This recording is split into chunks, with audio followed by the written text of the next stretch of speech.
Dans notre monde, la saison chaude ne dure que 8 jours. C'est pendant cette période que de courageux explorateurs sortent creuser les glaciers à la recherche de vestiges de civilisation perdues. Bienvenue dans le monde de Ice.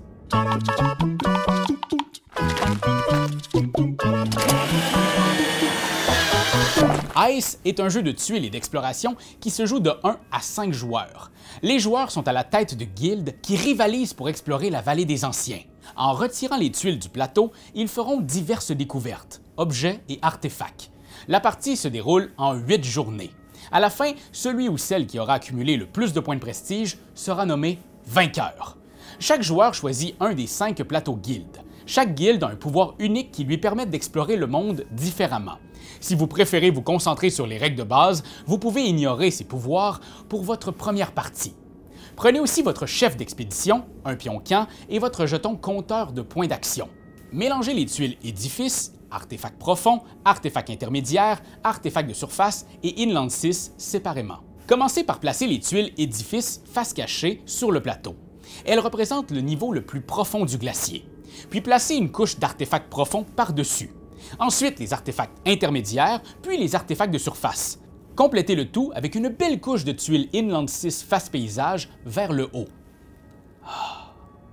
Ça, c'est un bel Inland 6. Posez un meeple archéologue sur chaque tuile tunnel. Ils sont là pour aider toutes les guildes dans leurs recherches. Alors, n'hésitez pas à passer les voir. Ils sont vraiment cool. Quoi? Non, toi, t'es cool. Arrête! Un vrai malade. On passe alors 3 cartes requêtes à chaque joueur qui en défausse une et en conserve 2. Ce sont des objectifs. Si au cours de vos recherches, vous trouvez les reliques qu'on voit sur la carte, vous pourrez la valider et faire des points.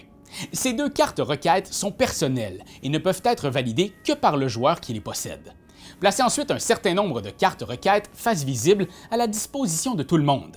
Ici, comme on joue à 3, on en place 5 sur la table. Ce sont les requêtes publiques, des objectifs que tous peuvent poursuivre. Elles pourront être prises et validées par n'importe quel joueur au cours de la partie. On dispose aussi de 3 cartes d'écrit face visible qui donnent des directions particulières pour le comptage des points en fin de partie. Enfin, placez les cartes requêtes secondaires, ces 12 cartes identiques, dans une pile accessible à tous. L'aventure peut alors commencer! Une partie dure 8 journées au maximum. Chaque jour, les joueurs ont en réserve 5 points d'action qu'ils peuvent dépenser. Lors de son tour, un joueur peut dépenser entre 1 et 3 points pour réaliser diverses actions. Ensuite, c'est le tour de son adversaire, qui fait de même, ainsi de suite. Voici un petit résumé des actions et de leurs coûts en PA.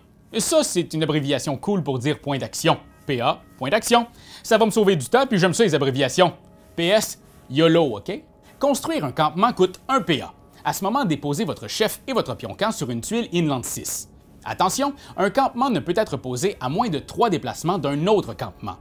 Appeler coûte 1 PA. Cette action vous permet de prendre un archéologue de la réserve et le placer sur la tuile avec un camp. Ou vous pouvez déplacer votre chef depuis une tuile de votre réserve vers une tuile avec un camp. Cette action va vous permettre, entre autres, de revenir en jeu si vous tombez en bas d'un glacier. C'est des choses qui arrivent. Explorer coûte 1 PA. En choisissant cette action, vous pouvez déplacer votre chef vers une tuile adjacente. Quand votre chef bouge grâce à cette action, il peut amener gratuitement de 0 à 3 archéologues avec lui. Il peut même en ramasser s'il en croise sur son chemin. Planifier coûte 1 PA et vous permet de prendre un jeton planification qui vous fera commencer la prochaine journée avec 1 PA supplémentaire. Et finalement, vous pouvez fouiller. Fouiller, c'est l'action qui vous permet de prendre possession des tuiles du glacier et de leur contenu. Lors d'une fouille, votre chef doit être présent sur une tuile entièrement découverte ou sur une tuile recouverte par une seule autre tuile. Par exemple, vous voyez cette tuile Inland 6, c'est une tuile découverte, parce qu'aucune autre tuile ne la recouvre. Fouillons! Cette action coûte 3 PA moins 1 PA par meeple sur la tuile. Par exemple ici, comme il y a un archéologue, le chef bleu et mon chef à moi, l'action fouiller me coûte 3 moins 3, 0! Quand vous fouillez une tuile Inland 6, vous l'ajoutez à votre main, comme une carte. Elle peut être jouée pendant votre tour pour déclencher divers effets qui peuvent vous avantager ou nuire aux autres. Retirer des archéologues du plateau, gagner des points d'action, etc. Oh, mais vous avez aussi l'option de fouiller une tuile partiellement recouverte, comme celle-ci, qui est cachée sous une seule petite tuile. Vous défaussez alors la tuile sur le dessus et prenez possession de la tuile révélée. Notez que l'action coûte 1 PA supplémentaire dans ce cas. Idem si un campement est présent, 1 PA supplémentaire. C'est pas mal plus difficile. Faut pelleter pis tout, là. Vous allez éventuellement tomber sur des tuiles artefacts que vous pourrez ajouter à votre petit plateau personnel. Ces artefacts vont non seulement vous aider à accomplir vos requêtes, mais ils peuvent aussi vous procurer des pouvoirs s'ils sont sur leur face active. Les artefacts actifs se reconnaissent car ils émettent de la lumière et du bruit sur leur image. Bon, ok, peut-être pas le bruit, mais imaginez un peu là.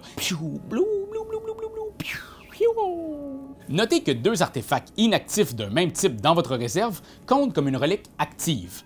Les pouvoirs accordés par ces tuiles dépendent de leur couleur. Un artefact bleu actif vous donne 1 point d'action supplémentaire en début de journée.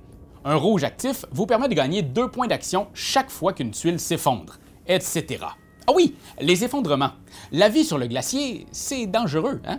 À force de fouiller, vous allez créer des trous. Dès qu'une tuile n'a plus qu'une seule tuile adjacente du même niveau, elle s'effondre. On la retire du jeu ainsi que tous les archéologues et les chefs d'expédition présents sur celle-ci. Une tuile adjacente à la bordure du plateau ne s'effondre que lorsqu'elle n'a plus aucune tuile adjacente du même niveau. Si un campement était présent sur une tuile effondrée, le joueur dont c'est le tour récupère le campement. Et les points?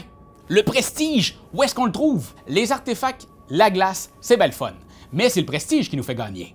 Le décompte des points de prestige se fait uniquement à la fin du jeu. Pour en obtenir, il vous faudra alors valider des cartes requêtes de votre main ou de la table pendant la partie. Un joueur termine sa journée d'aventure quand il n'a plus de PA ou quand il ne veut plus en dépenser. Pour finir sa journée, il épuise les éventuels PA restants, puis il a alors la chance de valider une carte requête. Ça peut être une carte requête personnelle ou publique. Vous posez la carte requête devant vous et payez son coût en déposant dessus l'artefact correspondant. En plus, vous pouvez valider des requêtes secondaires en y déposant un artefact actif ou 2 artefacts inactifs. Les requêtes secondaires, vous pouvez en valider autant que vous voulez. Ça peut être très pratique pour satisfaire les décrets. Les décrets, quant à eux, vous procurent des points en fin de partie pour diverses combinaisons d'artefacts devant vous. Alors, n'hésitez pas à bien garnir votre collection d'artefacts grâce aux requêtes. À chaque début de journée, si des requêtes publiques ont été validées lors de la journée précédente, on en révèle autant. Et c'est reparti pour une autre belle journée sur la banquise. Jour après jour, les joueurs vont dépenser leurs points d'action pour réaliser des découvertes. La partie prend fin lorsque la 8e journée se termine. L'expédition se termine aussi si une tuile édifice, le dernier niveau du glacier, est complètement révélée. Si cela se produit, chaque joueur joue un dernier tour et l'on finit par le tour de celui qui a révélé l'édifice. On passe alors au décompte final en cumulant les points des requêtes validées et des cartes décrets. Mais attention, seuls les artefacts déposés devant vous sur vos cartes requêtes comptent pour la réalisation de ces requêtes et décrets. Les artefacts restant sur le plateau guilde en fin de partie ne rapportent absolument rien. Rien! Rien! Ice est un jeu d'exploration méthodique, où accumuler pouvoirs et équipements est aussi important que de faire des découvertes. Il existe plusieurs variantes au jeu, dont un mode solo et un mode avancé, où le dernier édifice découvert sous la surface va changer les règles de votre future partie. Du bon legacy à découvrir. Bonne chance, explorateurs, et habillez-vous chaudement, hein? Ouf, c'est toi de trouver l'épisode de jour du Popoche? Sonne la cloche! Sonne la cloche! On parle de jeu, like-nous, commande, suis-nous, ouais! Sonne la cloche! Sonne la cloche! Partage à tes amis, partage à ta mamie, Oh ouais! ouais, Sonne la cloche! Sonne la cloche! Comment ton ouais, fais le mon kiki! Sonne la cloche! Sonne la cloche! Sonne la cloche comme quand Jésus a sonné à la porte pour aller souper chez Zachée.